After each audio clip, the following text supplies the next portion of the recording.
Hello everyone, my name is Sanskruti Sachin Salam. My name is Jacqueline Sawan. My name is Shreya Yogesh Bhire. आम्ही 9th semi या बॅचच्या आहोत. आम्ही आज ते ऑटोट्रॉफिक सिग्नल हा प्रोजेक्ट केला आहे. याचा मूळ हेतू हा आहे, भारतात बरेचसे नियम तोडले जातात आणि मुळात म्हणजे सिग्नल हा असा आहे की तो बऱ्याचदा तोडला जातो, तर तो तुटू नये त्यासाठी आम्ही एक छोटासा प्रयोग केले आहे.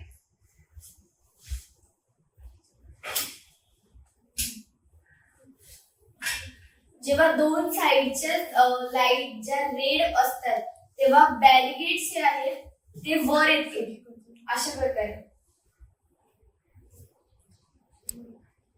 जेव्हा ह्या दोन साइड रेड आहेत तेव्हा हे बॅरिगेड वर आले आणि जेव्हा हे दोन साइड ग्रीन आहेत तेव्हा हे बॅरिगेड खाली येत. म्हणजे याचा अर्थ जेव्हा बॅरिगेड्स वर येतील तेव्हा या गाड्या इथून पास होऊ शकणार नाही. म्हणजे सिग्नल रेड असेल तर गाड्या पास होऊ शकणार नाही आणि बॅरिगेड खाली आहेत आणि ग्रीन सिग्नल आहेत, गाड्या त्यांच्या पास होतील.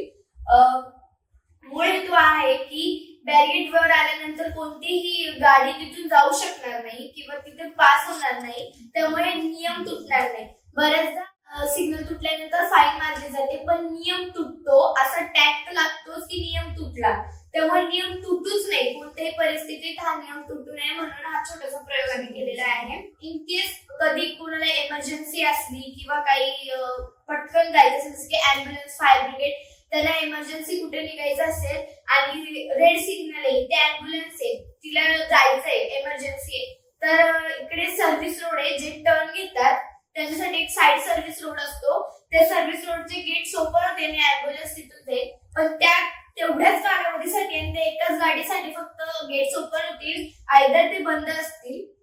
जर एखाद्याला सरळ न जाता टर्न घ्यायचा असेल ह्या दिशेने किंवा या दिशेने टर्न घ्यायचा असेल तर त्याला 1 किलोमीटर आधीच सर्व्हिस रोड पासून ट्रॅव्हल करायला लागेल, कारण सिग्नलच्या जवळपास आलेल्या रोडवर डिवायडर असतील सर्व्हिस रोड आणि मेन रोड मध्ये, त्यामुळे ते इथल्या गाड्या म्हणजे मेन रोडच्या गाड्या सर्व्हिस रोडकडे जाऊ शकणार नाही.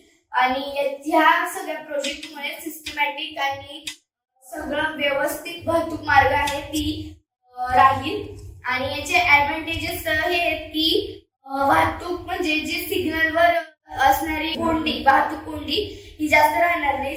ट्रॅफिक सिग्नल पटकन रिलीज होईल, प्रत्येक 2 मिनिटात ही क्रिया होत राहील, चारी बाजूने ही क्रिया होईल. जसं की इकडे ग्रीन आहे, जेव्हा इकडे रेड होईल आणि इकडे ग्रीन होतील तेव्हा हे बॅरिगेड्स वर येतील आणि हे बॅरिगेड्स खाली जातील, असे चारी बाजूनी ते वर्क होत राहील. आणि याचा एक डिसएडव्हान्टेज हे आहे की कधी जर बॅरिगेड खराब झाला, तो खाली गेला नाही, तर तिथे एक इमर्जन्सी बटन असेल, ते बटन दाबलं की ते खाली जाते, किंवा ते बटनही खराब झालं तर त्या विशिष्ट कालावधीसाठी फक्त सर्व्हिस रोड ऑन होतील आणि तिथून गाड्या ट्रॅव्हल होतील. फक्त त्या वेळेत तिथे थोडीशी गर्दी होईल, पण याची पूर्णतः काळजी घेतली जाईल की तिथे कुठल्याही प्रकारची मिस्टेक होऊ नये किंवा सिग्नलचे ते हायड्रोलिक वगैरे सगळं हे आपलं चांगलं वापरून तिथे अशी कोणती परिस्थिती निर्माण होणार नाही की ती खराब होईल. आणि एक छोटासा प्रयत्न आम्ही केलेला आहे. भारतात आजपर्यंत हे वर्किंग नाहीये. इतर चीन, जपान, जर्मनी इकडे हे आहेत, बट ते मॅन्युअली आहे, ते बटनावर ऍक्टिव्ह आहे. आणि भारतात जेव्हा हे उतरेल प्रॅक्टिकली तेव्हा आपण हायड्रोलिक आणि सेन्सरच्या मदतीने ते ऑटोमॅटिक करू शकतो. हे सध्या भारतात वर्किंग नाहीये, ते आज आम्ही इथे प्रेझेंट करायचा प्रयत्न केला. थँक्यू.